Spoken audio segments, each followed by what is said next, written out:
by listening to the teaching. May I become Buddha to benefit all sentient beings. Correct your motivation. So this peaceful teaching, which is the source of happiness and joy, this teaching of the Buddha, which is the nectar to the ears of anyone who hears it. Therefore, come and listen to this teaching. And it dispels or cures the disease of all the diseases of negative emotions. And the teaching to listen, all the gods, Nagas, and yakshas and so forth. In everyone's language, I'll give this teaching. Pay homage to the Buddha, the Gautama, who's taught moved by his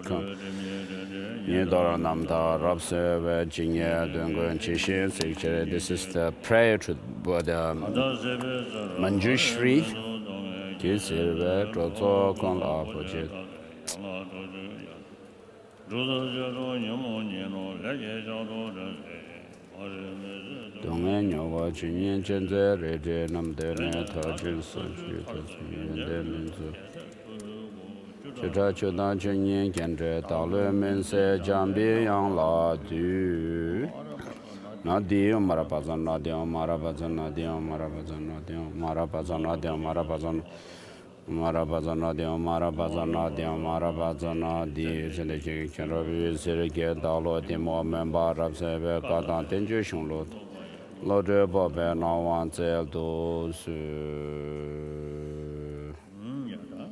So with all of your kindness and love, let your wisdom's shining light clear the darkness of my ignorance once and for all. Grant me, I pray, the intelligence, the brilliance to understand the scriptures, words of the Buddha, and works of masters. And so today we are going to engage in the text which deals with the special insight section of, penetrative insight section of Lam Rim Chemo, commenting on the difficult points and with raising lots of questions and answering them and so forth. And so the Buddha has taught the teaching of selflessness or emptiness, which was not known in the world at that time. And so the Buddha related the teaching with regard to the basis, and then the path, such as the 37 factors of enlightenment, and using them as the object, the subject. He went on to say that they are empty, and in the end, at the end of each of the going over what are known as the 108 points or objects. Then he said, all of these are in name. And in the 25,000 verses of this Pajaparamita, Perfection of Wisdom Sutra, it goes through this, and there's 8,000 verses of Pajaparamita also. If you just read it, you may not understand right away. But if you are able to combine or study it along with the Abhisamaya Lamkara, ornament for the clear realization, you'll understand what is being taught with regard to the progress along the path.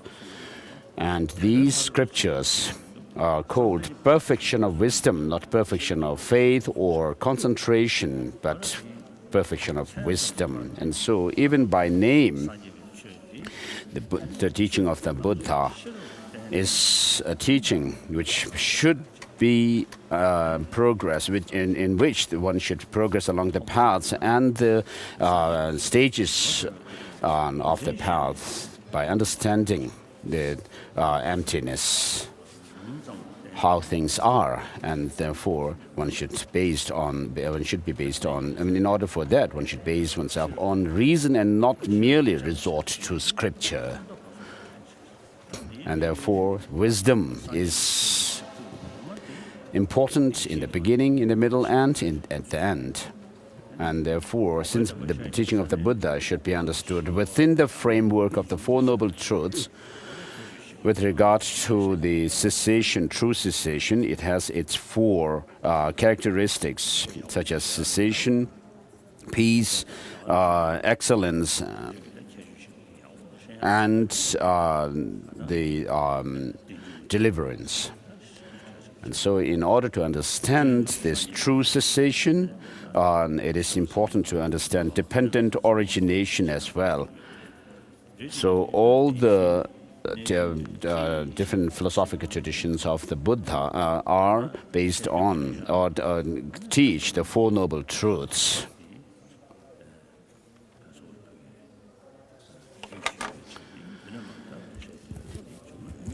So if you understand the Four Noble Truths and be able to understand the emptiness thoroughly, then you'll be able to explain the Four Noble Truths more precisely and thoroughly. And therefore, in the teaching of the Buddha, the teaching of emptiness is the one we should use to introduce the teaching of the Buddha. And particularly in the Nalanda tradition, this reality of dependent origination is very important to understand. And as I have already quoted the 400 verses of Aryadeva, for those who have no faith in the Buddha Dharma, they should be introduced to the Dharma and to make inspired by teaching the dependent origination. And therefore, it's really is something, this dependent origination, teaching on the dependent origination is really something which inspires you and you gain aspiration to the teaching of the Buddha, or your interest grows. And when you go further, what is the purpose of the teaching of emptiness? Is it merely to boast, for the scholars to boast their brightness? If you look at our daily life,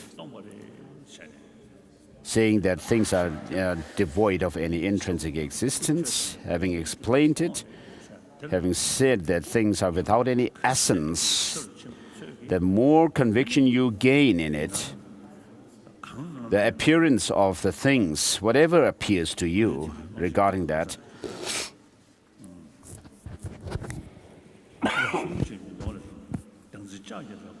so being enshrouded in the darkness of ignorance, as it is said in the Three Principles Path, whatever appears to you or experiences happen to you, they appear as if they have some objective independent existence.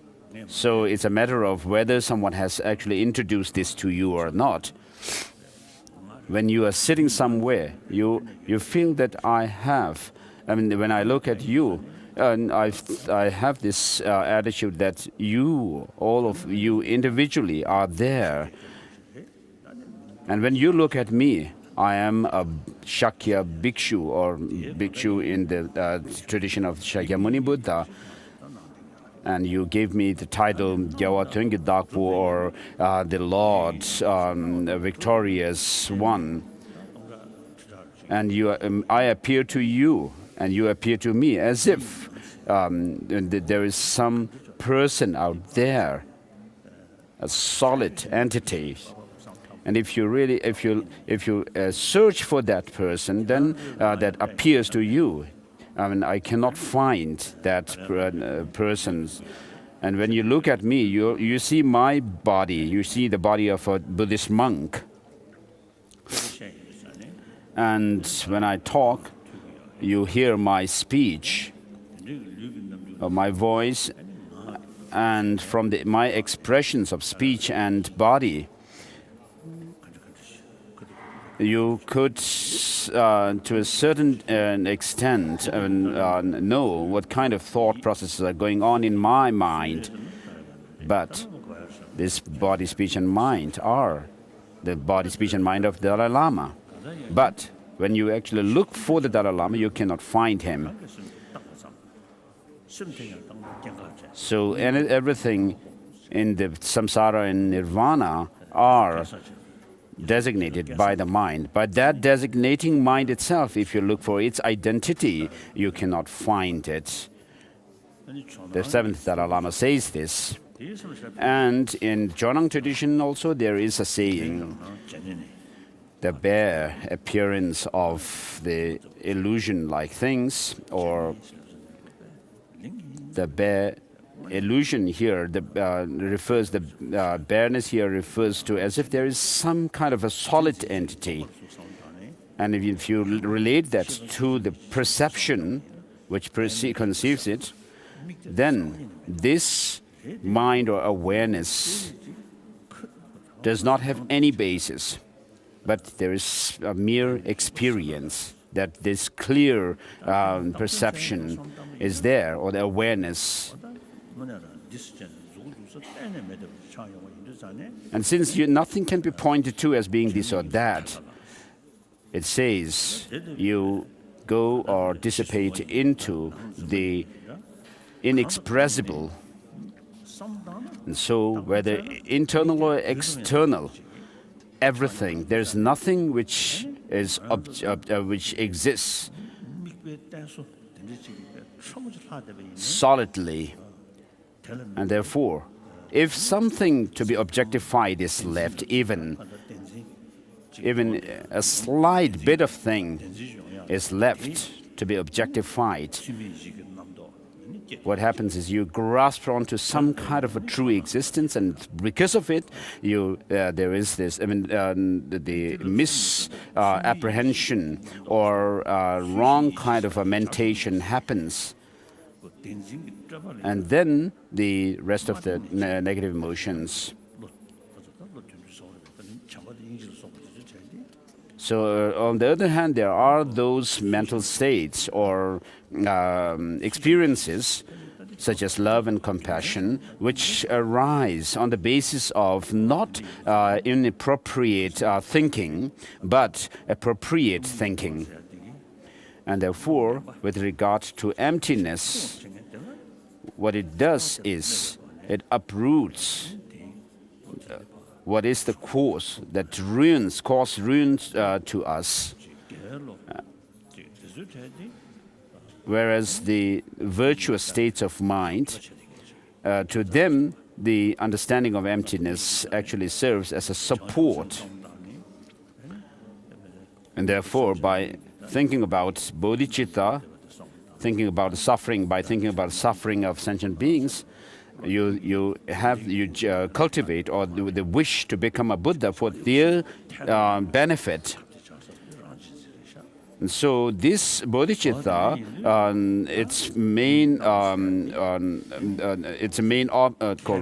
what it goes on against is self-cherishing attitude, extreme self-centeredness. So we do not want suffering, but want happiness. So we are somehow related to everyone who has that feeling of not wanting suffering, but wanting happiness. And therefore, in the teachings of the Four Noble Truths, the Buddha made the selflessness as the basis of his teaching. And then, in the second turning of the wheel of the Dharma, he elaborated on it. And then we have, on the basis of these teachings of Prajnaparamita, we have Master Nagarjuna's writings. It's not just it should be the case that there are these texts written by Nagarjuna, which are amongst the Tengyur collection. But if you really read those writings, the works, you will see how they teach, how the explanation of emptiness and that is given in those writings can actually make the grasping a true existence dumbfounded. And then following Nagarjuna, we have Buddhapalita, Chandrakirti, and Shantideva, and so forth, writing their commentaries on the Mula Madhyamaka Karika and so forth. And then we have Master or Abbot Chandarakshita and Kamalashila, his disciple, coming to India, coming to Tibet from India, writing their works on Madhyamaka. And so in this way, we have the teachings on the emptiness passed on through Master Nagarjuna and so forth have come down to us, passing from one master to the next. And so Master Nagarjuna, as prophesied by the Buddha, was able to comment on the Prajaparamita, the teaching of emptiness thoroughly.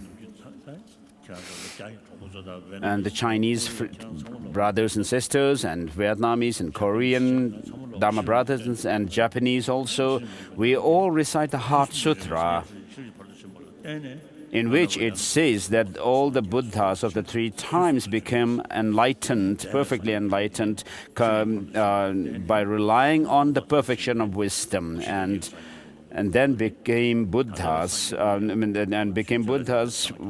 have attained the 4 Buddha bodies. And then there are those who are becoming Buddhas presently, and there will be those who will become Buddhas in the future as well.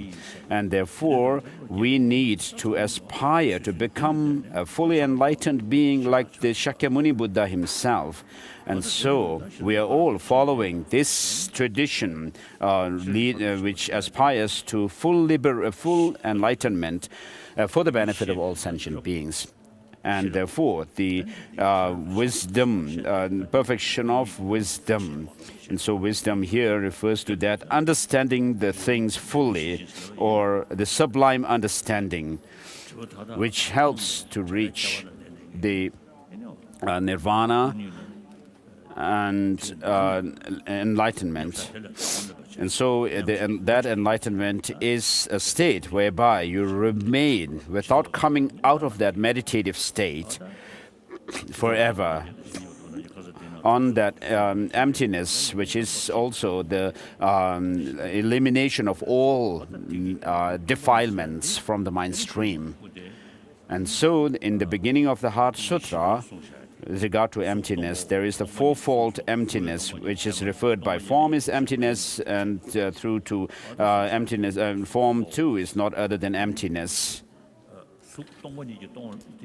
And in the 25,000 verses of Panchaparamita, I'm not able to give all the wordings correctly, but what it says is that emptiness is not made empty by form is not made empty by emptiness, but form itself is emptiness, is empty. And therefore the form or physical things are the basis on which you establish emptiness.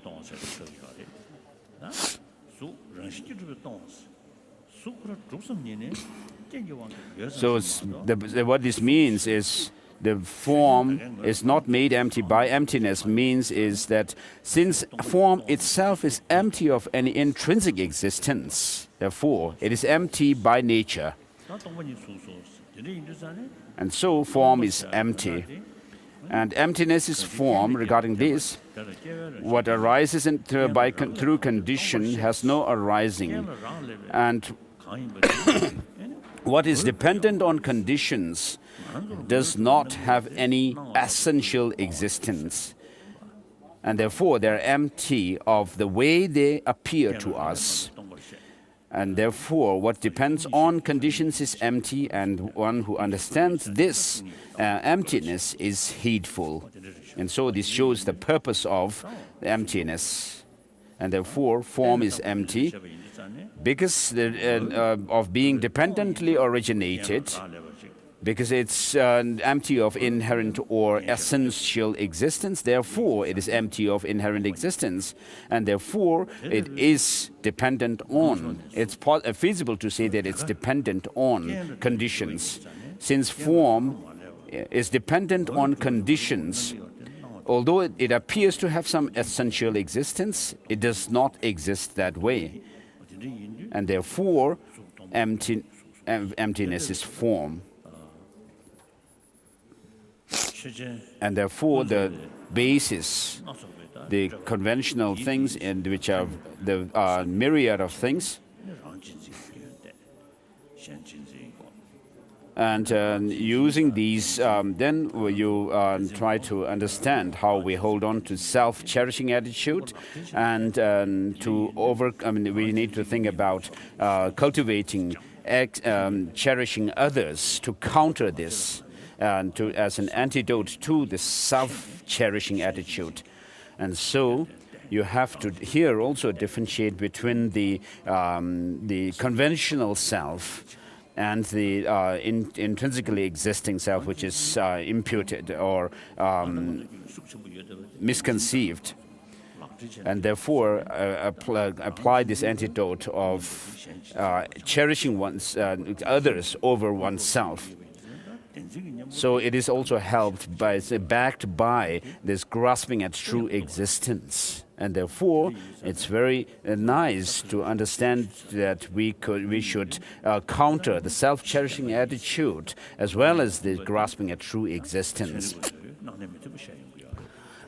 And even scientists say that there's disparity between appearance and reality. For thousands of years, we have been saying that the things do not have any objective existence from out there, and this is what even scientists say today. And with regard to impermanence, subtle impermanence, of course we use our language to describe things like, oh, the tree that was there last year, this tree which was there last year, and so forth, but which shows that there is a grasping at some permanence. Even the birds can know this. And so they also know that they would be able to feed their babies when there are more insects and so forth during certain seasons, and therefore they give birth to their children because they can feed it. It may have to do with some climate as well, perhaps. And so every change that is happening in a year, it happens in a month, and every month in a week, in a day, and day in an hour, and hour in minutes, and minutes in seconds, and then smaller fractions of seconds. And so if you talk about the particles, if you go down to the subtlest particle, it's momentarily changing. So I have also seen it through microscopes. When you go into the subtler particles, it's always like light, fluctuating all the time, not static. And therefore, everything is impermanent like that. And so what I was trying to say is, regarding the teaching of the Buddha, which is based on the two truths, and then the four truths, and the two truths, on the basis of which we have the method and wisdom for accomplishing the fruits of the two Buddha bodies. And so, all of us should, when you recite the Heart Sutra, you should reflect on these meanings, not as if you are reciting something in someone else's, in a different, strange language. So it will, when you think along these meanings while reciting Heart Sutra, then it will leave a very special imprint on your mind for emptiness. And now let's go through the teaching of the profound emptiness. So it's not easy to understand, but you cannot just neglect or leave it aside, saying it's very difficult, but we should persevere, be diligent, just as Master Tsongkhapa himself had done. He had not come to gain insight into emptiness right away without putting effort. If you look at his own writings, which were written before he had completed his analysis or investigation into the view, And after completing his analysis into the view that were written later in the later part of his his life. So, if you see that Ajahn Rinpoche was Manjushri, a real in person, then you will feel that that he had uneasy to say that he has not realized emptiness in the earlier part of his life. And therefore, it's better to think of him as a human being who has gone through the process of learning, studying, and having studied, reflected on the meaning, and then meditated, and then gained conviction thoroughly through this process of learning, reflection, and meditation. So we are also same human beings. And then with regard to Master Nagarjuna also, did I say this before? We usually imagine depict him as having some the hoofs of hoots of snake hoots. Maybe he was not like that. We also depict him with the crown protrusion. That may be true. And so I saw some painting where that crown protrusion was painted red somewhere. So that is not perhaps not suitable. So there was during the 13th Dalai Lamas, there was someone, a bodyguard named Tibetan Nyingje.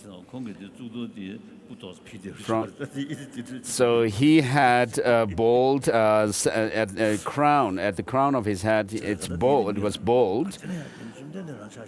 So with regard to the Buddha himself, going back to the Buddha, he was born as royal in the royal family of a king.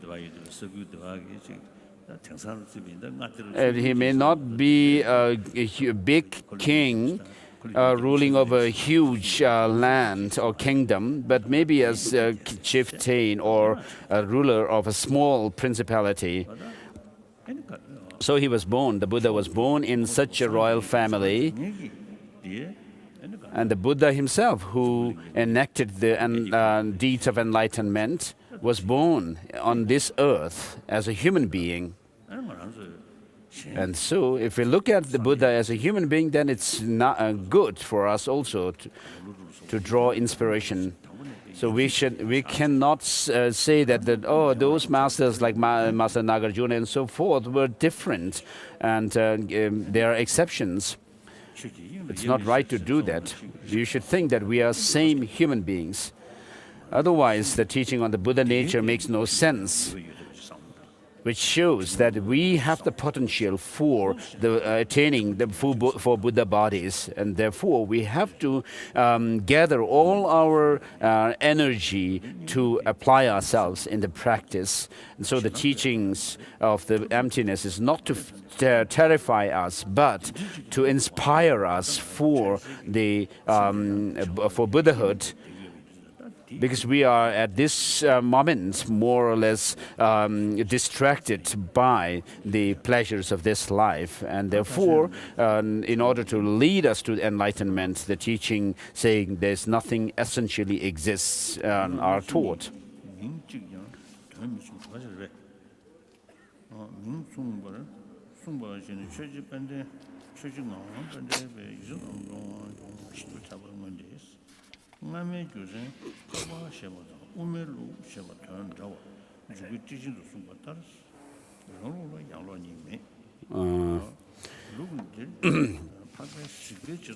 So yesterday we left at the end of a comment, or where it mentions Changyat Rebbe Dorje's book on the tenet systems.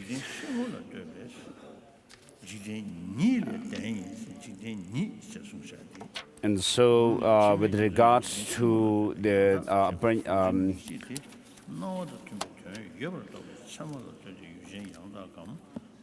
what is mentioned in Madhyamaka Avatara, it says, in convention or in the world, it is true. And so in that verse, the two words yangtak or correct or perfect, although there are one same word, but they have different meanings. And so, according to the Mongolian master Chögyeng Ngawang Pelden, what is said in his writings seems to be tenable, very tenable.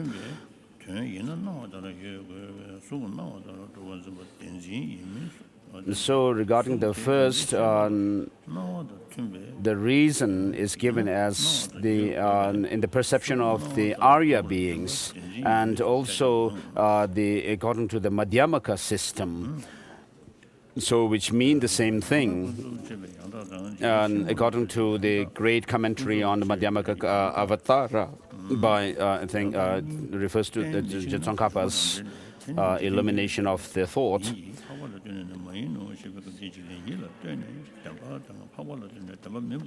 So, from the perception, from the perspective of following the views or how the noble beings, the Arya beings, see, according to this system of philosophy, the Prasangika system, the following the critically analyzing mind,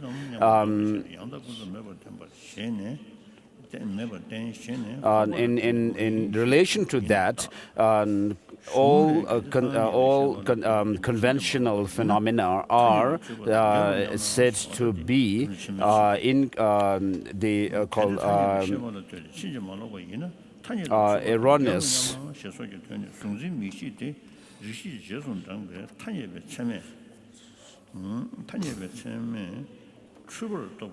And the opposite of which is said to be which is said to be the correct, and it means it refers to the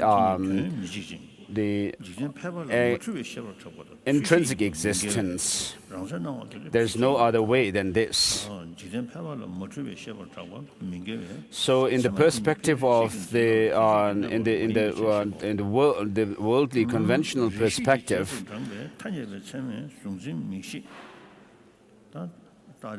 so here it refers to the correctness or incorrectness of the perceptions. And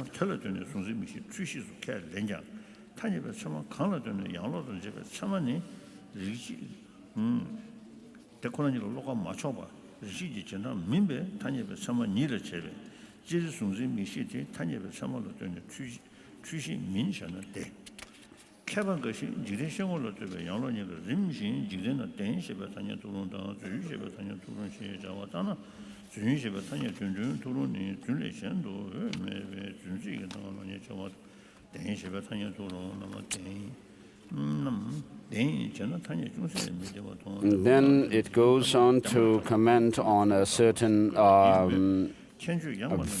passage from Lakdong, the special penetrative insight, which is on page 181.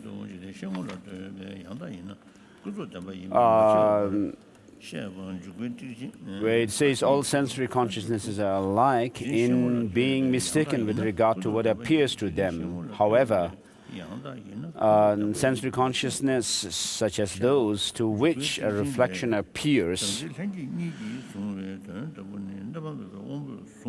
are incorrect conventional consciousness. Other unimpaired sensory consciousness are correct conventional consciousness. This is based on whether there is an object compatible with what appears to the worldly perspective, and that of sensory perspective of that sensory consciousness. So, regarding this, the text says that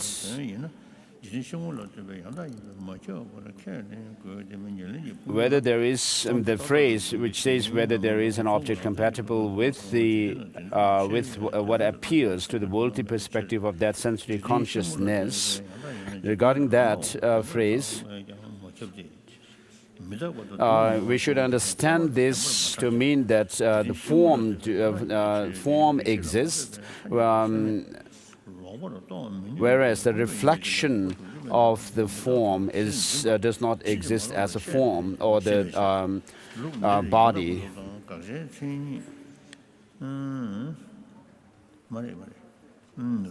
So if the form were to be the object or the object which is compatible with how it appears to the consciousness which apprehends it, then it should exist the way it appears. And by that you would also have to say that the reflection of a face in the mirror also does exist the way it appears. And therefore, there are lots of critical analysis that we could do, such as checking whether that appearance of the reflection in the mirror exists. And the apprehension of the form to be existent, just as it appears, could be clinging to true existence or not. And so with regard to the term correct conventional phenomena or correct convention, the correctness here and then the correct from the perspective of the worldly convention, and the correctness in that phrase, the correct convention in that phrase, both of these correct called the word correct do not mean the same thing. I mean, if they are not the same thing, then in the commentary on... And so, with regards to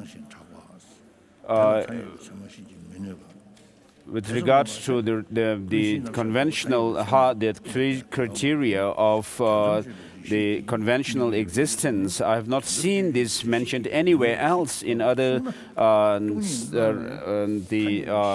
scholars' writings, but only in Rinpoche's writing here, where he says that it should be something which is renowned to the conventional cognition, and that it is not undermined by any other conventional cognition and valid cognition, and then it should also not be undermined by the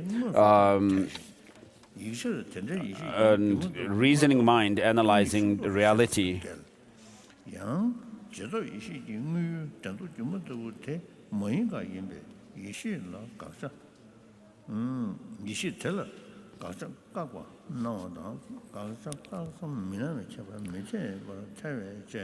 And in the auto commentary of the Madhyamaka Avatara,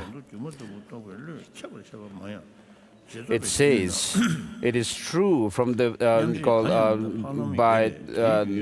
from the point of view of the world, but not from the point in relation to the Arya beings. So the phrase being true in relation to the world and not being true in relation to the Arya beings. The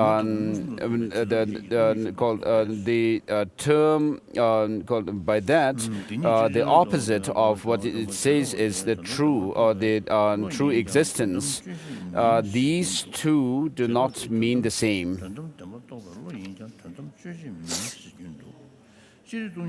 I mean, the truth here, although the term truth is used in both the cases, it is, they do not mean the same.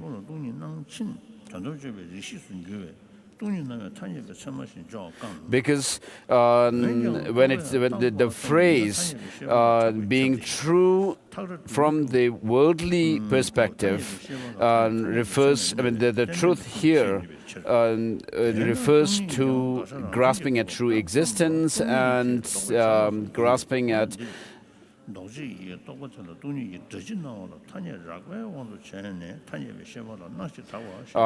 some self-characterized or self-defined establishment which do not exist at all, and therefore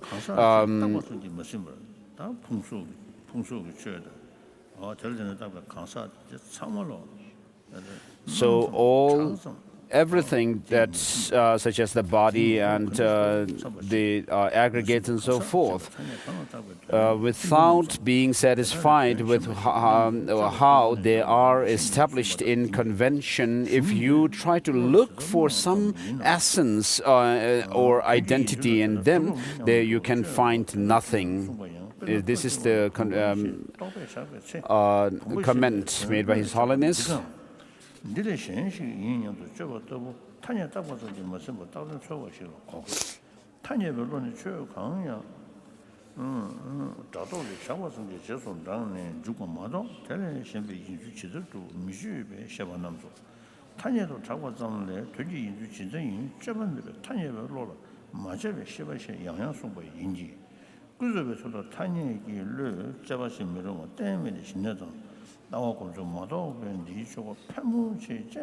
So the difference between the Pasankikas and the Savatantrika Madhyamakas is drawn here with regard to whether they accept things, even in convention, things to be correctly convention or incorrect conventions. So according to the Savatantrika Madhyamakas, they do make these two divisions within the conventional existence. So in order to avert any qualm with regards to the system of the Prasangikas, the text mentions that the text shows that there is no correct conventional existence.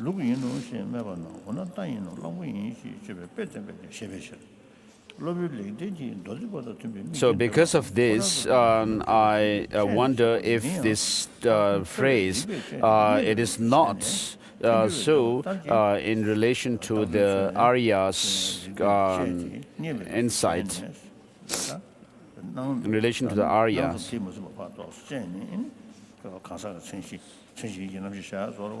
So without being content with the mere appearance on the basis of which a person is designated, the other philosophical schools like Chittamatra and assert that there is a person, essentially existing person, and they point to the Alaya Vijnana as being the identity, the final identity of that person.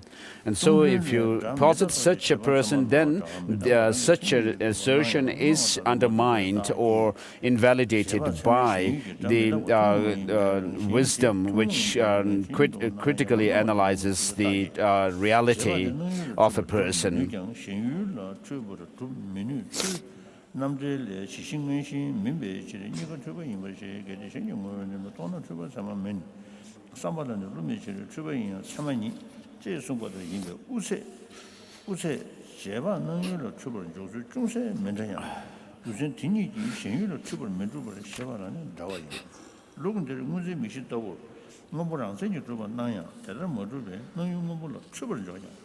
So between the Madhyamakas and the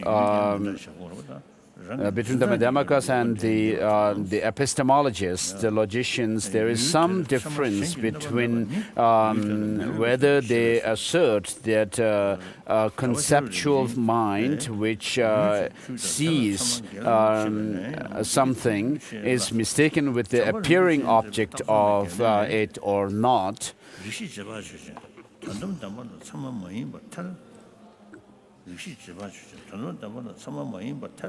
And then also whether they are mistaken with regards to the apprehended object or not, there is some difference.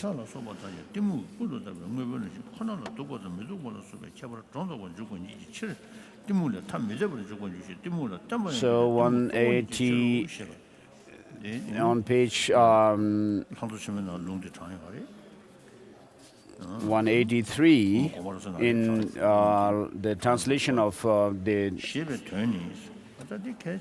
Lakdong Chemo, there is this quotation from the commentary by Chandrakirti on the 400 verses. Attachment and so forth superimpose features such as attractiveness and unattractiveness only upon the intrinsic nature of things that ignorance has superimposed. And so regarding this,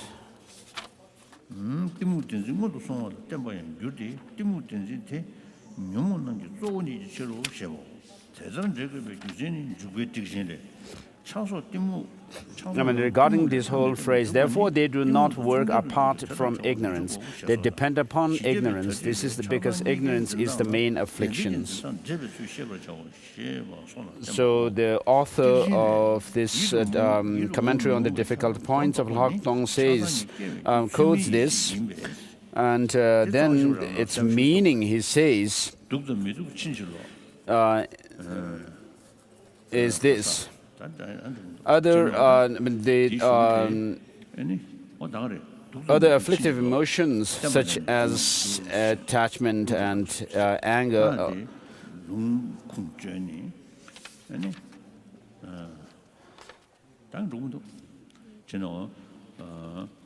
so Master Nagarjuna also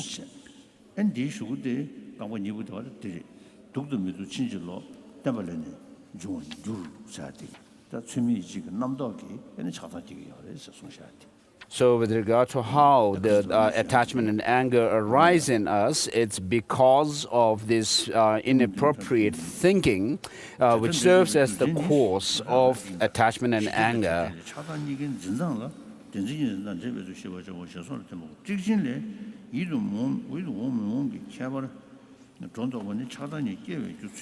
So with regard to the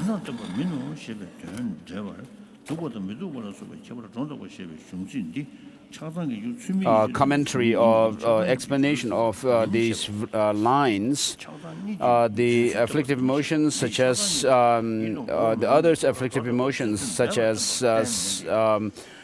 desire and attachment or attachment and anger also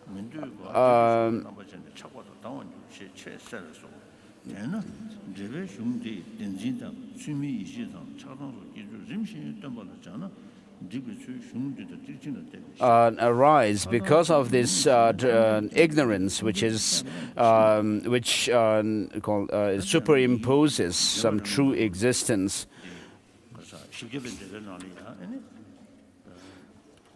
Ignorance holding on to true existence superimposes that entity, which means an entity referring to the feature of having some intrinsic existence in things. And the ignorance, according to the 400 verses, is said to permeate all negative emotions.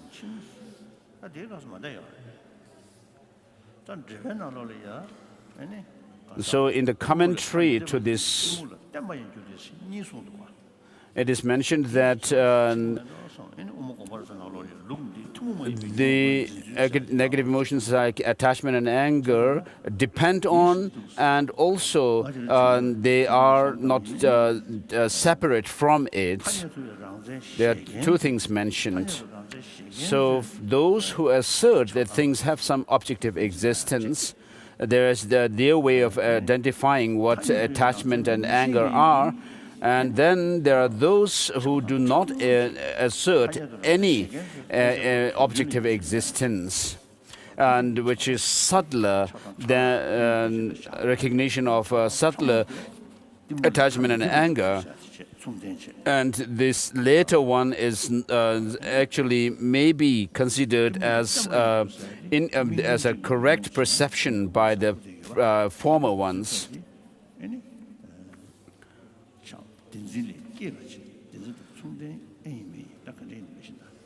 And so there may be some negative emotions which arise from the true grasping at true existence, but they are not concomitant with them. And so the ignorance which grasps at true existence of in things grasps of its own accord, grasps at such a way of existence of its own accord, whereas the other negative emotions grasp at that not of its own accord, but because of being influenced by that ignorance. Perhaps we could make such a distinction. So this is very important.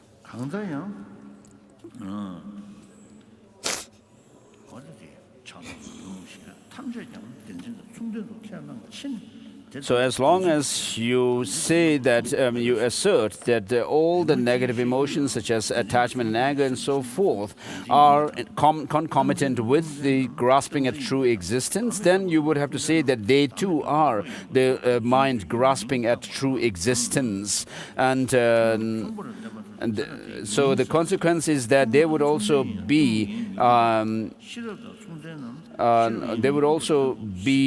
the ignorance grasping at true existence. And so these very subtle, unique, the subtle negative emotions which are uniquely identified by the Prasangikas as being negative emotions are not necessarily the grasping, the ignorance grasping at true existence.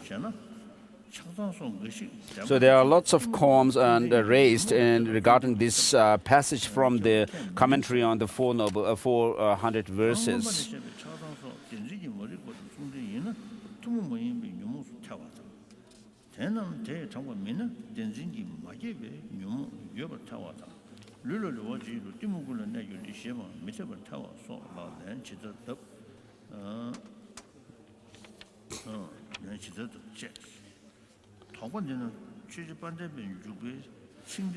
So these are the qualms and the doubts that are raised here. The text says that they are mentioned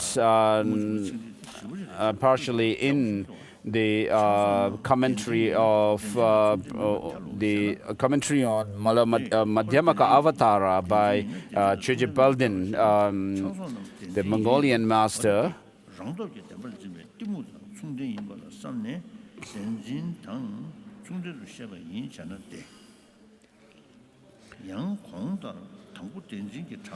And so those negative emotions like attachment and anger, which are concomitant with the ignorance grasping at true existence, are said to be concomitant with it and grasp at the true existence of the things which they see as attractive or unattractive because of the influence of the ignorance.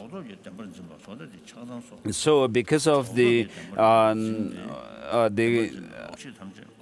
what accompanies it, the grasping at true existence, the ignorance,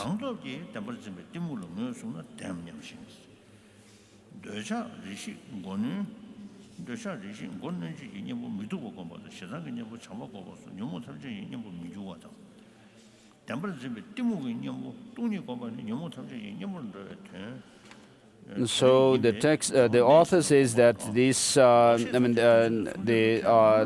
attachment and so forth grasp at true existence, though they do so, but it's because of being concomitant with the grasping at the confusion, grasping at true existence, and therefore which grasp at that true existence on its own of its own accord. So if you hold on to this kind of position, perhaps it's easier to hold one's position.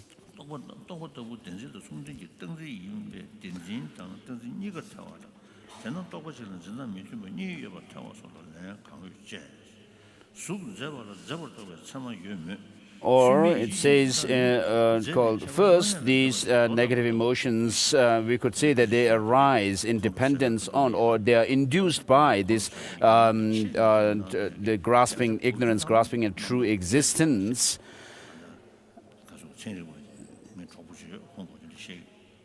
And therefore, based on this kind of intrinsic existence, which is superimposed or which is reified by this grasping at true existence, and, the incorrect apprehension, all the incorrect apprehensions of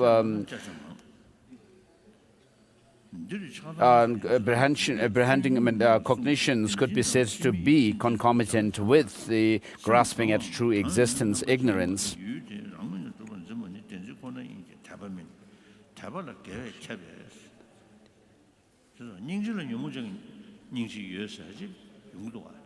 So if that is the case, then, so with regard to compassion, the compassion is not influenced by the grasping at true existence as such, not induced by it.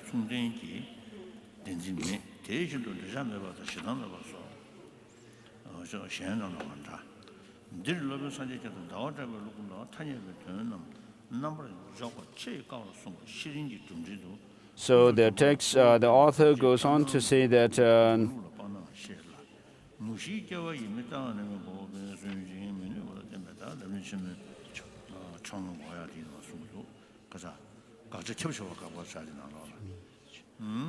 so with regard to the state of mind such as faith, and there is this feeling of gladness when you have faith, or the admiration, faith of admiration, and when that in that experience, and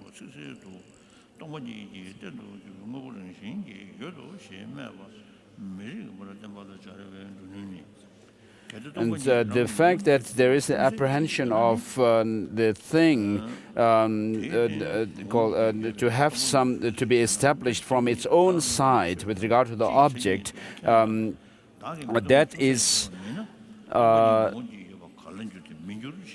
the grasping, the ignorance grasping at self, or the true existence, and it's not the faith as such. And faith is necessarily a virtuous state of mind, and therefore there is no faith which is concomitant with the grasping at true existence. And similarly, one could use the same law. One could apply the same rationale for with regard to non-attachment and non-hatred and so forth.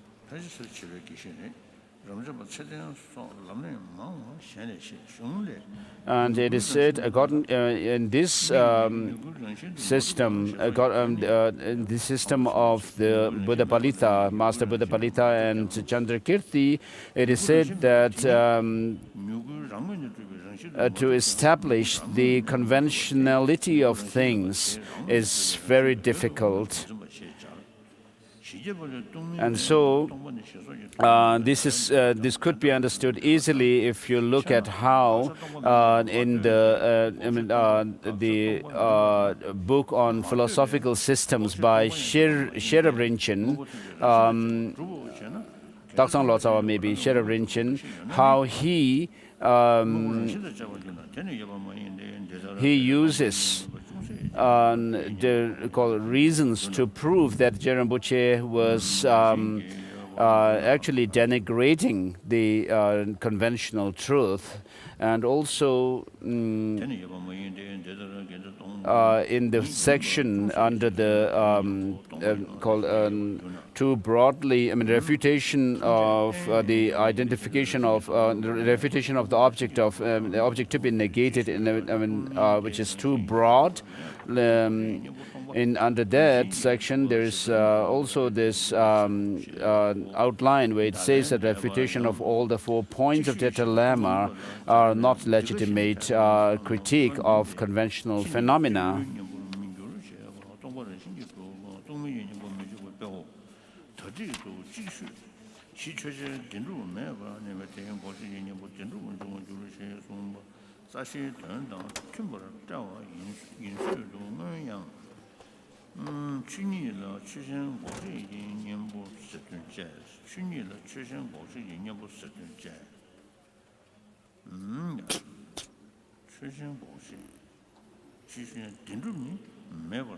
Which is on page 189.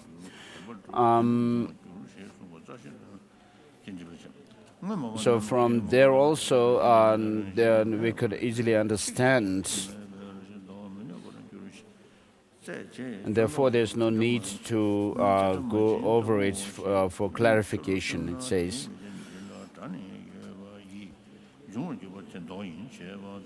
And then on page 189, under that heading, there is this phrase in the reply to where it says, then we also refute such non-things. So regarding that also there's a comment. So it is more convenient if we could apply this to mean that as a refutation of the non-things to be established from their own side.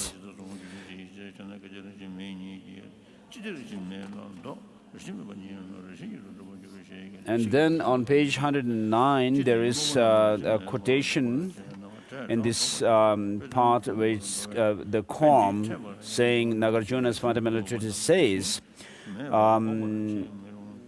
if there were the slightest trace which is non-empty, then a trace of emptiness would exist as well. As there is no trace that is non-empty, how could there be a trace of emptiness?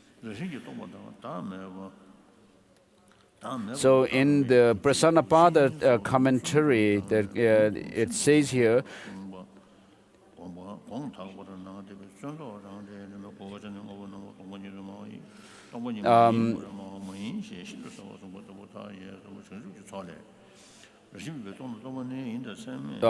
what it says is that we cannot say that the basis of emptiness, that is an entity, has any intrinsic existence. So to say so is, to say that it has any intrinsic existence is not feasible. And so in the Prasanapada, it goes through how it adds the qualifications as well.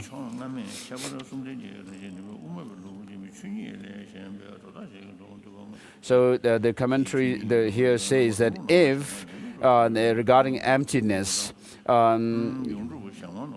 it has the slightest existence or is established essentially from its own side, then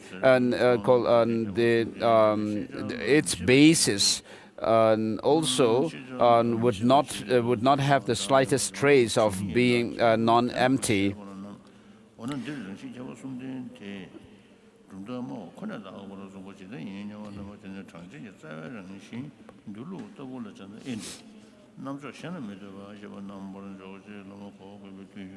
But here, emptiness and selflessness are the general, universal characteristics of all phenomena.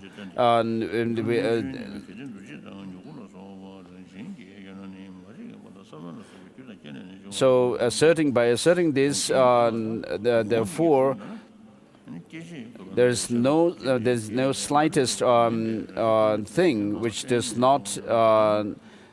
not devoid of the self.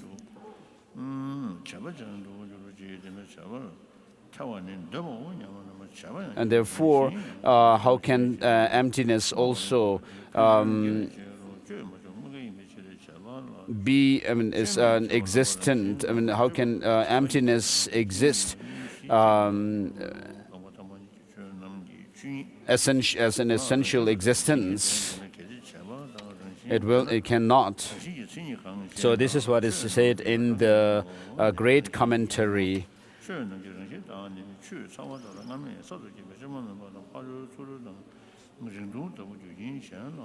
And so the term non-entity in the first line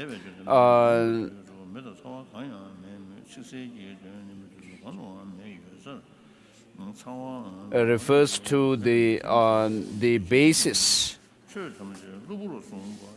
which is not empty of inherent existence, and then the non-empty in the third line, which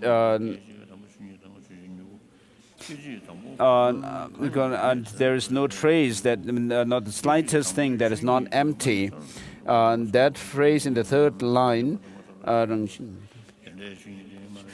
should be used to mean that there is nothing which is not empty of any intrinsic existence. No phenomena which is not empty. There's no phenomena whatsoever which is not empty of any intrinsic existence.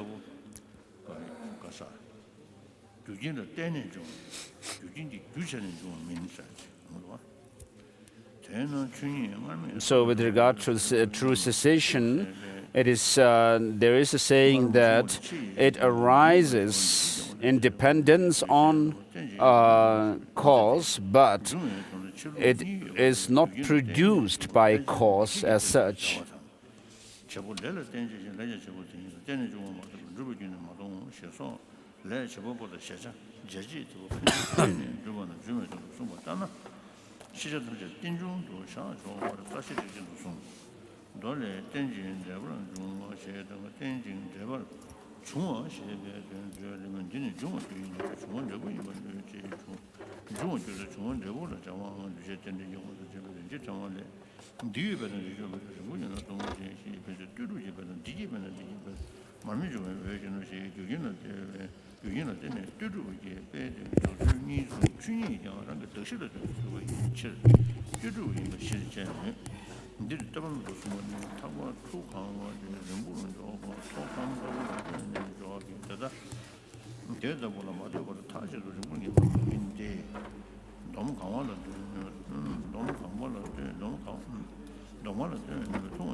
So we are reading from page 414, Lam Rim, the chapter on special insight. So till page 414, the outline that we have completed is the object, the negation of the object that is too broad or that is too wide. So when the object of negation is presented by Lama Tsongkhapa in the chapter on special insight, and also as the Shamar Rinpoche presents the object of negation in this Shamar Lam Rim, the Buddha Master actually start with emphasizing on the importance of first recognizing what is the object of negations. And the special quote that usually comes here is by Shantideva from the Guide to the Bodhisattva's Way of Life, that until you do not touch the object of negation, it is impossible to gain a clear image of the emptiness, which is the elimination or the mere elimination of the object of negation. So in order to clearly understood or understand the object of negation, there are two misinterpretations of the object of negation. The first one is many of the earlier masters have an understanding about the object of negation that is too broad, where when we speak about the absence of inherent existence, they feel that all the phenomena do not will have their own inherent existence, which in turn says that there will not be even the conventional phenomena in terms of the day we speak in our daily life, the things that we do, and so we may end up losing all the basic things that we do. So that is a negation of the object of negation, which is too broad. So that part is already completed, and now from the next outline is elimination of the object of negation that is too narrow. So here there's a special reference to where the many masters referred to as the three features or the three qualities of nature or reality. That is the inherent existence and uncreated and non-contingent. And these three on one side, and the opposite of these three, which are the Tibetan or origination and created, and the contingent. So this, the three qualities, the two sets of the three qualities, cannot be established on one single phenomena. So when they speak about these three, the three features of the inherent existence, then even the debate here that comes from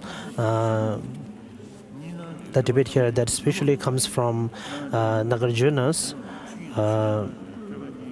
refuting the argument text, and also from fundamental of the wisdom and so on, is that the emptiness or the mere absence of the intrinsic nature, which is the emptiness itself, actually fits into the criteria of the first one. So the emptiness is generally uncreated, non-contingent, and also a kind of a reality, reality of all the phenomena. So therefore, if you hold that the object of negation as similar to as the other opponent's presentation, then we may also end up accepting that emptiness itself has to also fall into that line. Then we may have to, the emptiness itself have to be also refuted by the reasonings of the ultimate investigation. So at the end of the day, so the conclusion of the argument is that their assertion of the nature of the object of negation as three qualities, that is reality and uncreated and non-contingent, is a kind of really too narrow, that if you hold that position, then even the emptiness will fall into that net. Then the argument further reads that when we speak about the reality, the emptiness is actually the reality or the nature of all the phenomena. For example, we have a special reference here by Nagarjuna from his text refuting of the arguments that the heat or the burning is the nature of fire.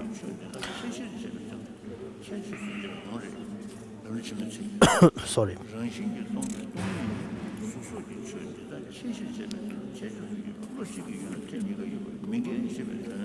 So similarly, the absence of the inherent existence is the nature of all the phenomena. So therefore, the emptiness actually fits into the first criteria.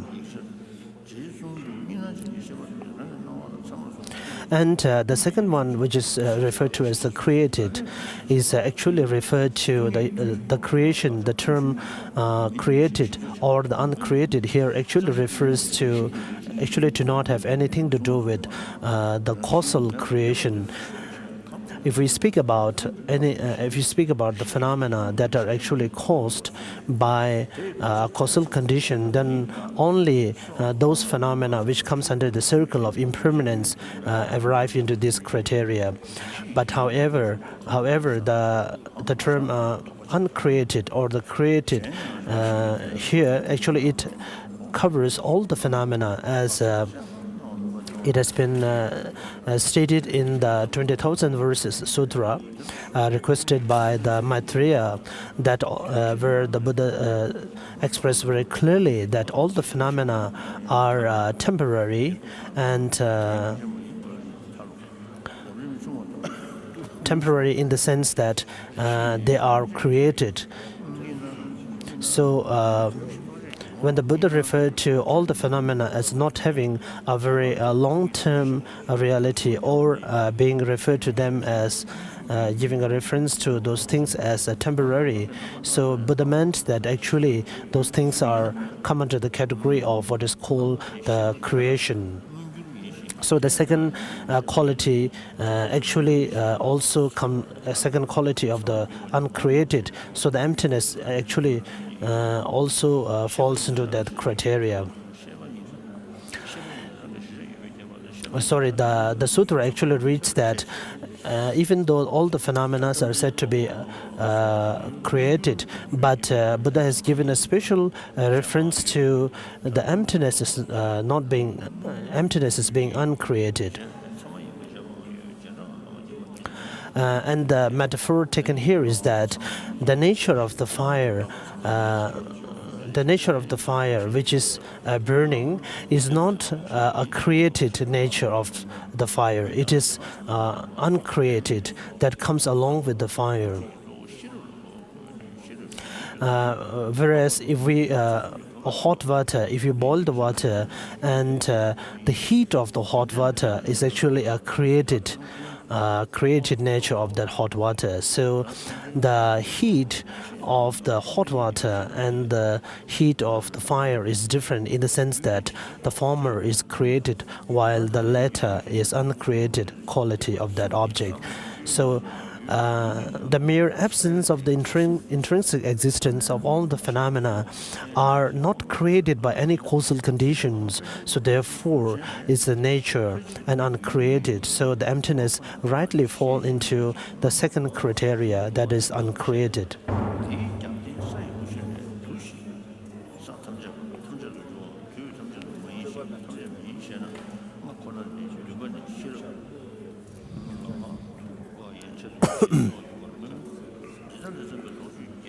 And we also have to draw a distinction here.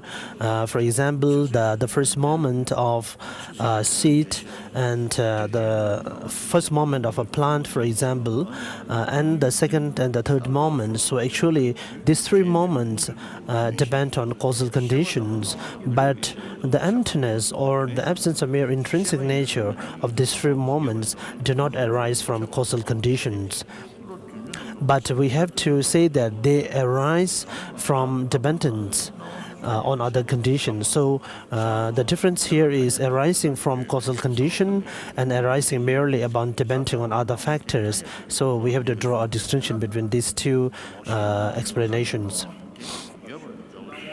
And also, if since the emptiness is uncreated, and from the two phenomena of impermanence and permanent, the emptiness being a permanent phenomena, it cannot have its own causal conditions, and also we cannot refer to the emptiness as being disintegration, which is the quality of impermanence phenomena.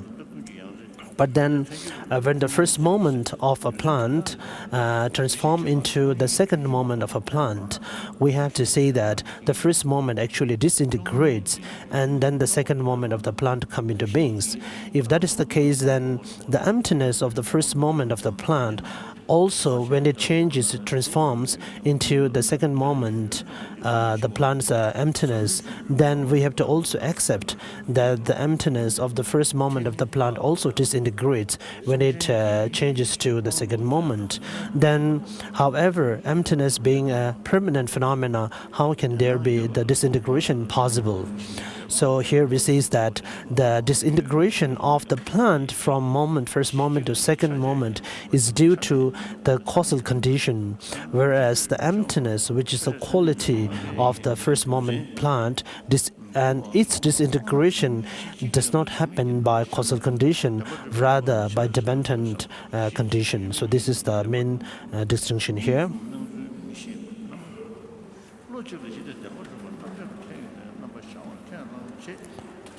So, and when we refer to the conditions here and also arising, the term especially when we refer to as the dependent arising, the term arising, we have to draw a distinction between the phenomena, one kind of set of phenomena which is called the compounded phenomena. Compounded here has a connotation with respect to causal conditions, compounded due to many causal factors, and uncompounded in the sense that they are not compounded by causal conditions such as the space, emptiness, the selflessness, and so on.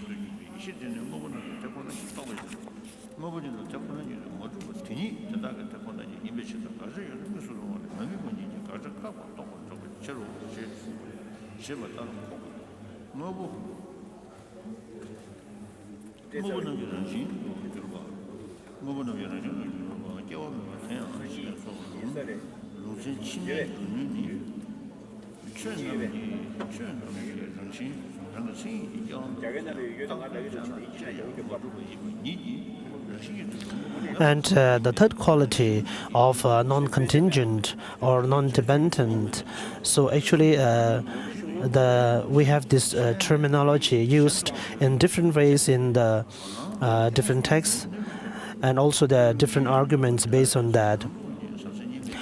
Generally, in the Abhidhamma Kosha,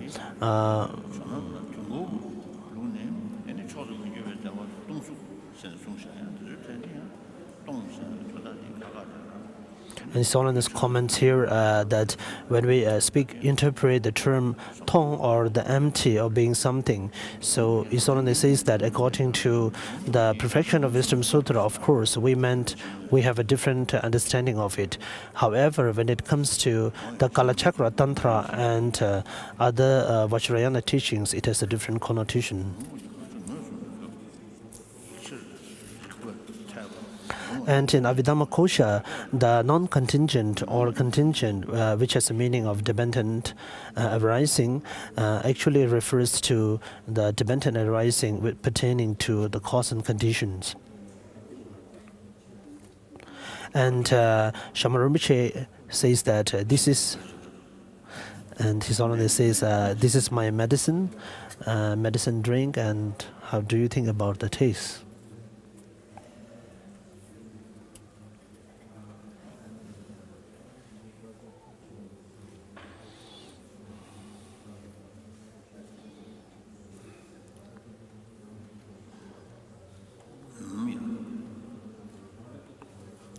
So this presentation that is coming from the Abhidhamma Kosha is actually according to what we call the dependent arising pertaining to cause and effect. So this do not apply to all the phenomena.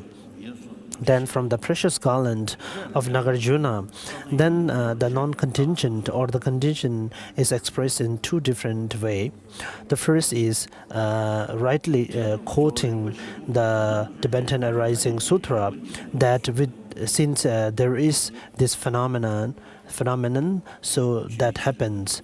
And also for the metaphor is also taken that since there is, in terms of the length, since there is the long object, then depending upon the length of the long, the short comes into being, and so on, which is again a contingent presentation with respect to interdependence, that a long and short, or the tall and the short has to be high and up and all high and down, and all this expression has to do with interdependence or dependent upon each other. Then there is also another reference that due to the arising of this condition, these causes, then this result happens. For example, since there is the lamp, but a lamp, so the light comes. So the light is expressed here as the result, and the butter lamp, the burning of the butter lamp, as the cause.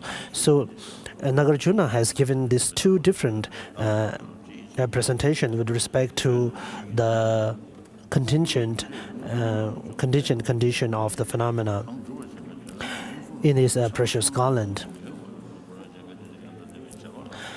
So if that is the case, then of course the emptiness or the mere absence of the intrinsic nature, of course it also depends on its basis of designation. So since emptiness also has its own basis of designation, and the emptiness is merely a designated title or a name on the object of the basis of designation, then the emptiness also had to be contingent. Then how come that your argument says that emptiness is a non-contingent? So Shamara Rinpoche explains here that, or the Lama Tsongkhapa himself explains that here, when we refer to the emptiness as non-contingent, we meant the following.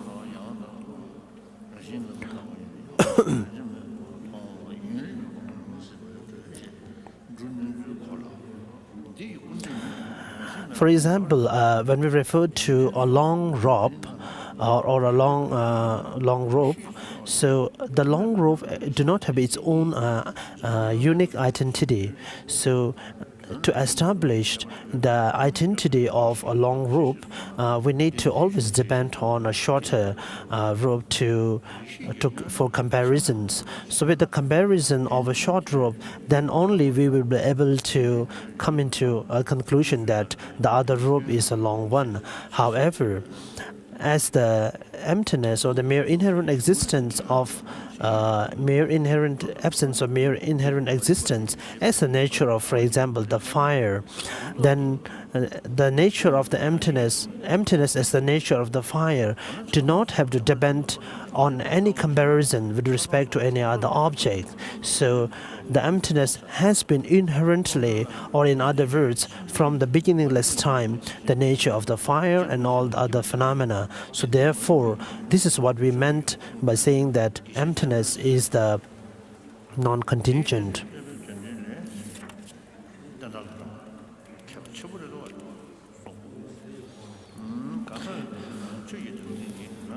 Sorry.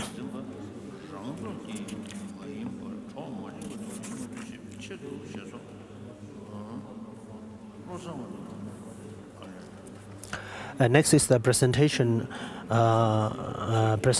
of the two truths with respect to the mind and its object.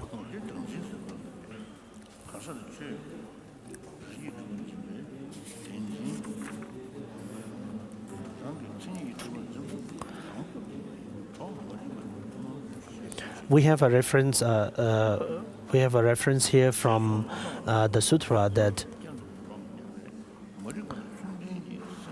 as long as the one is not free of the dualism appearances, so such a kind of understanding of the emptiness has to be considered as not complete understanding of the truth of ultimate.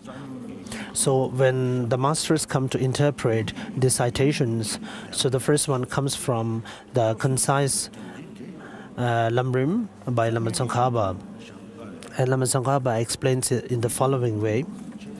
For the ultimate truth, there are two categories of the first being the mind and the object of that mind.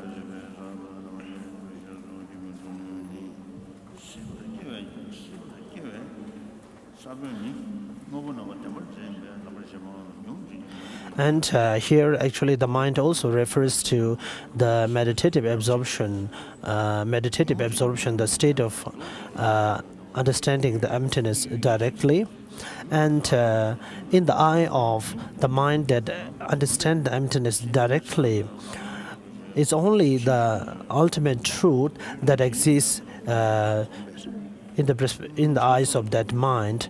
However, all the other conventional phenomena, which are by nature referred to as the appearances, referred to as afflicted by the dualism appearances, do not exist in the mind of the meditative absorption. So therefore, the emptiness itself is referred to as the real ultimate truth. But then when it comes to the mind that understands emptiness, there are two kinds. The first is the inferential cognition that understood the emptiness through reasoning. And when that kind of inferential cognitions gets familiar further, and after through a long process of meditative practice, and when those kind of inferential cognition turns or changes into the direct perception, the direct valid cognitions, so that is another set of the mind understanding the emptiness. So the later one actually arises through the inferential cognition. However, in case of the inferential cognition that understand the emptiness, even though that mind understands the emptiness and is able to eliminate the inherent existence from its purview, but it is not able to eliminate the dualism appearances. So the mind, in the inferential valid cognition that understood the emptiness, even though it understood the emptiness very clearly, but we say not directly, or in the absence of the meaning generality. So the meaning generality or the dualism appearances actually blocked the inferential valid cognition from seeing the emptiness very clearly.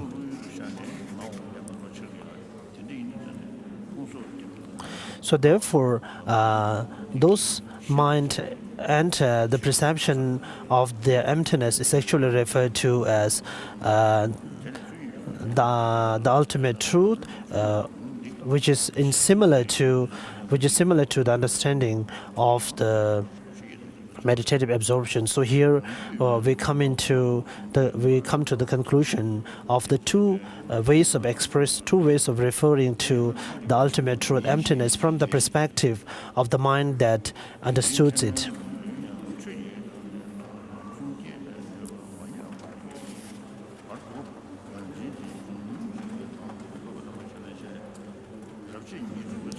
And the emptiness itself, from its objective side, is similar whether any mind looks at, any mind understood it or not. So the emptiness itself, emptiness from its own objective side, is free of all the conceptual elaborations and the dual appearances.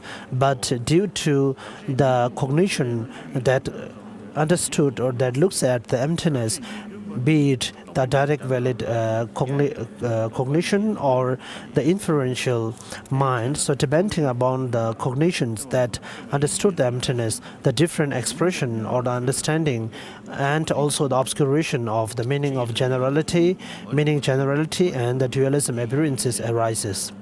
So here the categorization of the ultimate truth is actually not based from the objective side of emptiness, but rather from the mental side, the cognition that understood the emptiness.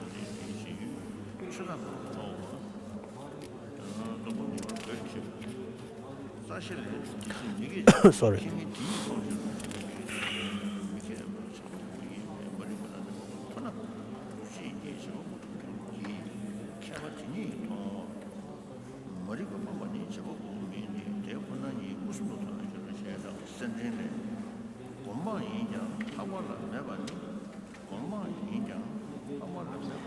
Next is Shaman Rinpoche explains about the potential of the mind that understood the emptiness and how and which way they understood the emptiness. And we have a special reference here to the mind. We have a special reference here to the potential or the guidelines or the rule of all the mind that understood the emptiness and the conventional factors. So until one becomes enlightened, any kind of mind, whether it's inferential cognition or the direct valid perceptions, they're able to cognize only one set of the truth. So if the mind actually cognizes the emptiness, which is the ultimate truth, so there is no way possible that that mind can cognize or apprehend conventional truth. So the two truths actually can never be understood by one single mind directly.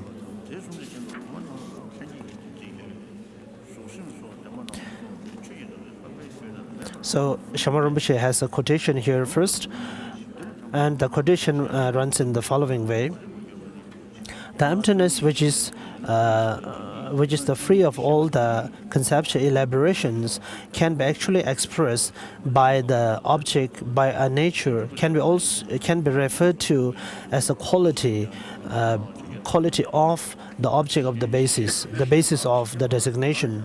So emptiness cannot be expressed or understood without the object of the basis, and emptiness as a quality, and we also need an object that is the basis of the emptiness or the designation.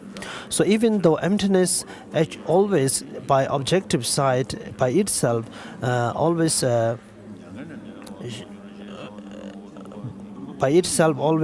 reside in a way that it relies upon its basis of designation.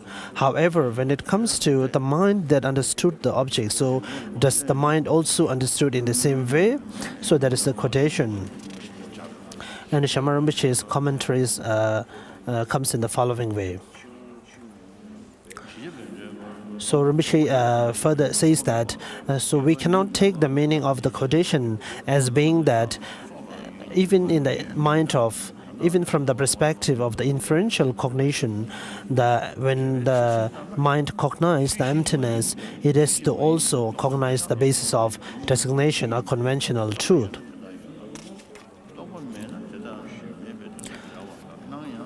The inferential mind that cognizes the emptiness is merely understood a phenomena which is a merely absence of inherent existence. So therefore, the object that understood by the mind that understands the emptiness is merely what we refer to as non-implicative negative phenomena. So when we categorize all the phenomena into negative and positive phenomena, and also the negative phenomena are said to be comprising of two. The first one, non-implicative negative phenomena, and implicative negative phenomena. So implicative negative phenomena are those kind of negative phenomena which need to be understood by eliminating the object of negation. But with that, we are also able to understand by the language and the mind, we are able to understand another positive phenomena.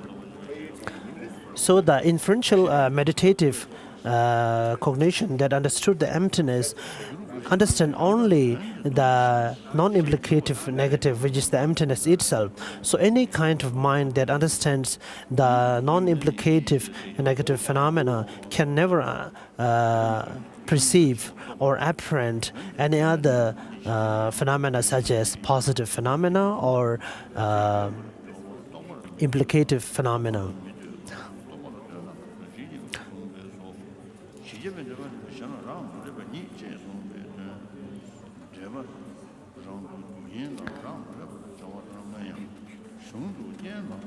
Then the next the next commentary by Shamar Rinpoche comes starting with a debate that if that is the case, then what about the inferential meditative concentrations? So inferential meditative concentration is actually comes at the second level of the path, which is the preliminary path, the path before understanding the emptiness directly. So if that is the inferential cognition, and you explained before that when that mind cognizes the emptiness, it is blocked by the obscuration called the general meaning and the appearances of dualism. If that is the case, then whether the inferential cognition apprehends or understands the general meaning. meaning generality that actually obscures it.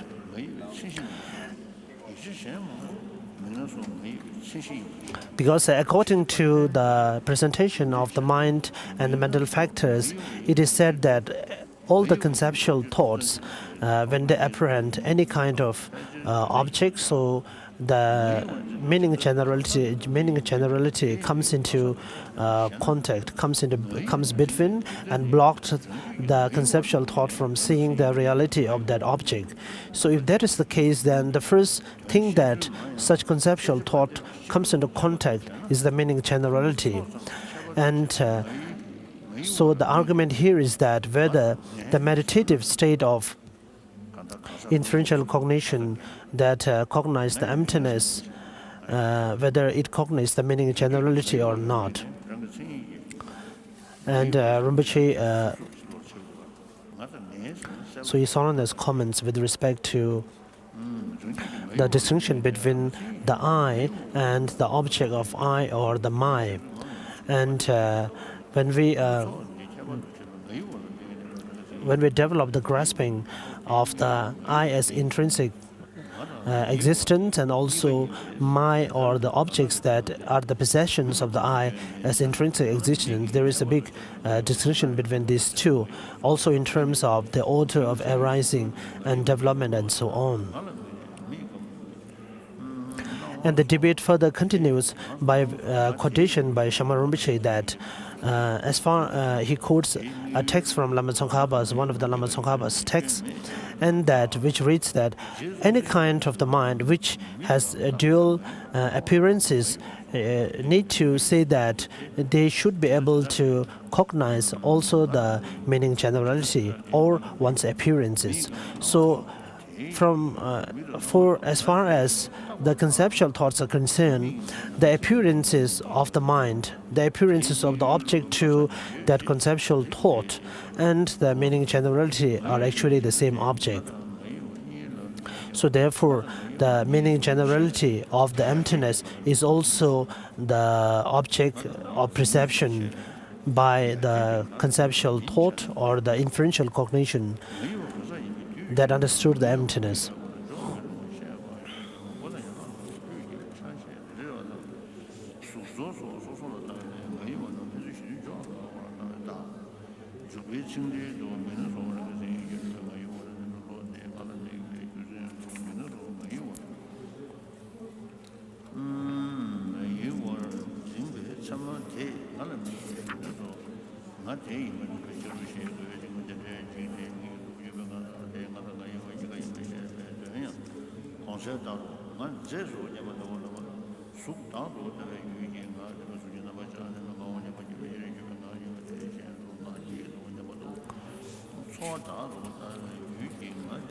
So the next outline comes here on page number 424. Sorry. About the appearances of the true existent and also the dualism appearances to all the mind. And Shama Rinpoche says here that in terms of the sentient beings who are not enlightened, all the kind of dualism appearances and also the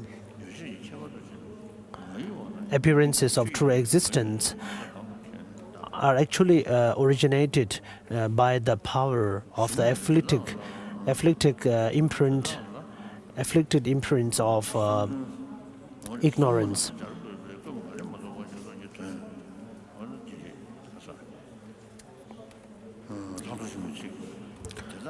So if that is the case, then all the conceptual thoughts need to have the appearances of true existence.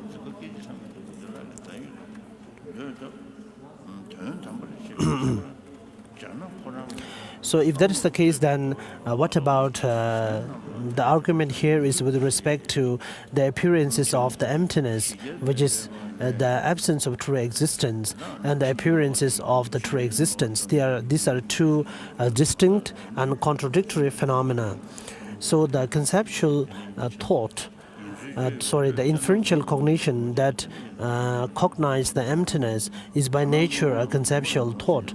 So therefore, when it apprehends the emptiness, it understood or knows the emptiness. So the emptiness, which is the free or the mere elimination of true existence, also appeared to that conceptual thought. At the same time, it being a conceptual thought, and since by itself being a conceptual thought, it is also under the influence of the afflicted mental imprints of true existence.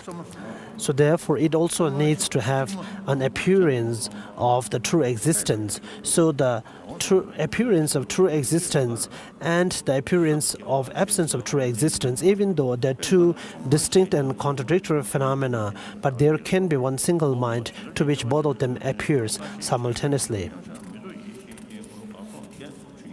But the reason and the way which appear to these minds are different.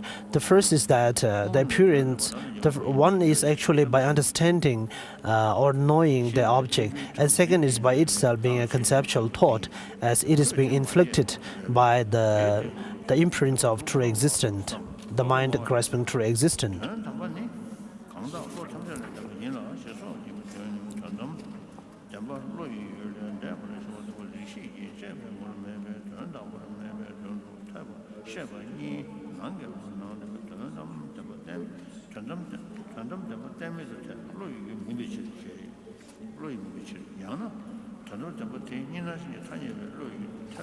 Next is with respect to the meditative absorption. So the direct valid perceptions of the meditative absorption state, it is said that when the mind is in the meditative absorption, only that mind is a very evident mind, and all the other minds which are not apprehending the emptiness are all in idle or inevident or latent form, and the yogi is said to be in a meditative state. So when that mind arises and become evident, so the argument here is, how does the practitioner understood the conventional phenomena at that time? Because there is no other mind that arises the conventional phenomena other than the ultimate truth, which is the emptiness. And we have also went with the argument with respect to the nature of understanding of the ultimate reality before, and the first rule was that a meditative absorption, when they understood the emptiness, they only understood the emptiness as mere negation of the true existence, which is a phenomena called the non-implicative phenomena. So any mind that cognizes a non-implicative negative phenomena, there is no possibility that they will cognize any other phenomena such as positive or implicative phenomena. So the conventional phenomena such as the pot and so on, being a conventional phenomena, there is no way possibility that it will be cognized by the meditative absorption.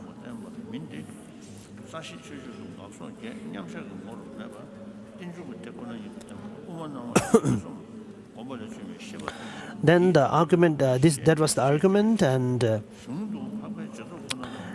the answer to the argument was that they understood the conventional phenomena by not understanding the conventional phenomena in the eye of the meditative absorption. So this is a technical phrase here, which is further interpreted and explained further in different texts.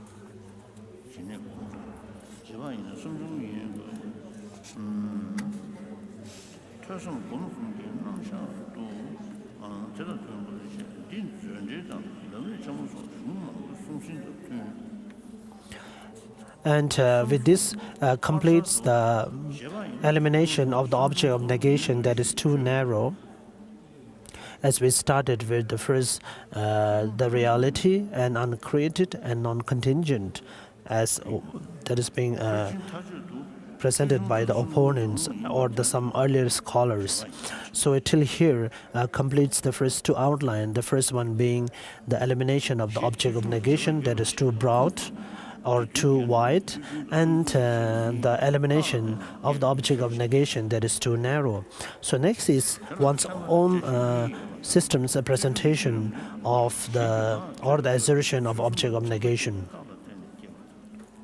And Shamaramachi starts with quoting some lines from his own monastery's text, where there are few phrases such as the four major reasonings that normally referred to in all the texts.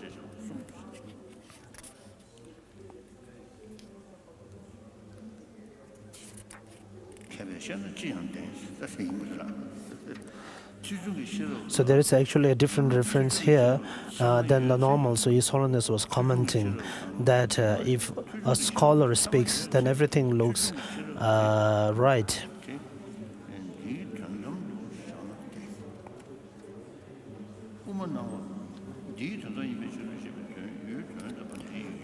Sorry.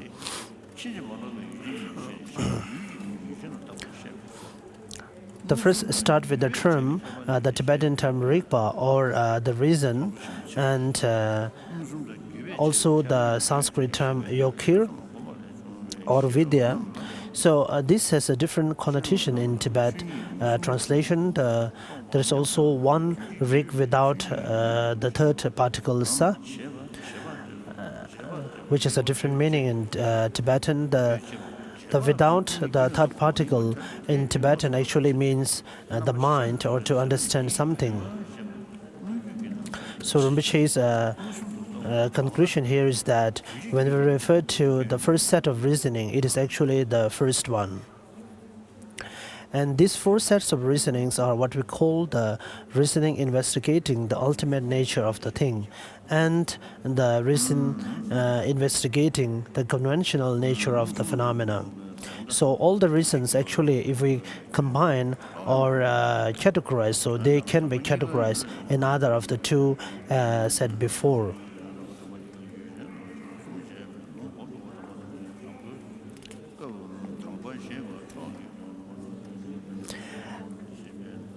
And Sasang Penchen, one of the scholars, in one of his texts, which is the Compendium of Knowledge commentary, said that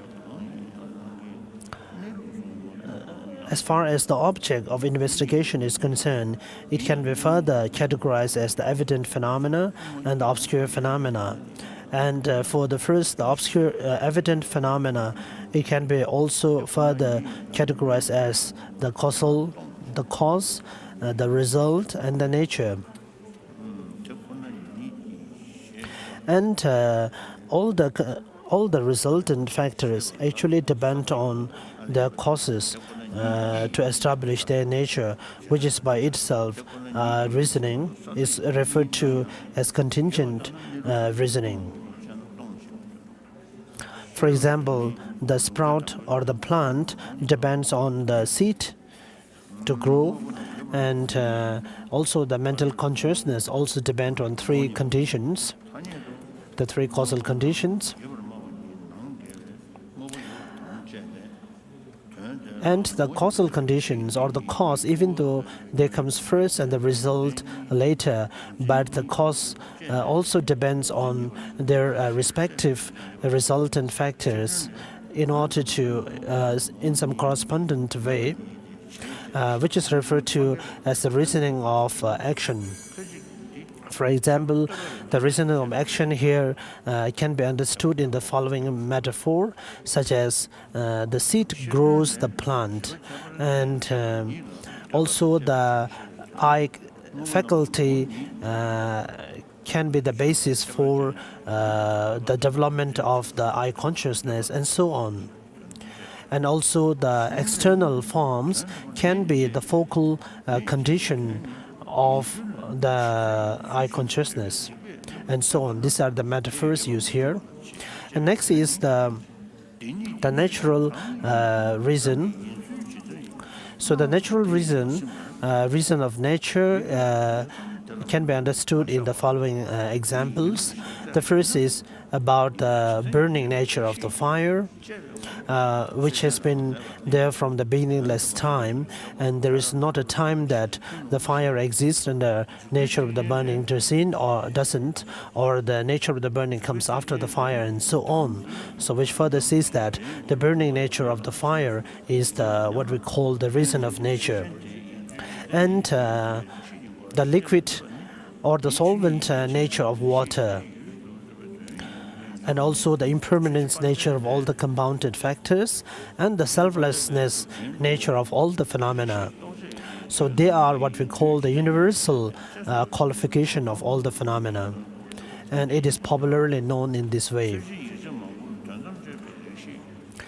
So these are as far as what we refer to as the evident phenomena. But then when it comes to the obscure phenomena, it can be also categorized by the cause, resultant state, and its identification. So when it comes to the obscure phenomena, then we need to rely upon another set of reasoning to establish its reality.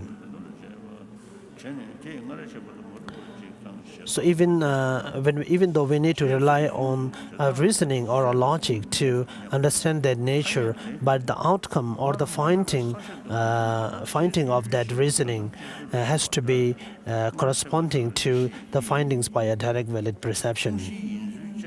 For example, when we use the reasoning such as the pot as being impermanent phenomena because it is a product. So due to the reason of being a product, we are able to establish the pot as an impermanent phenomenon.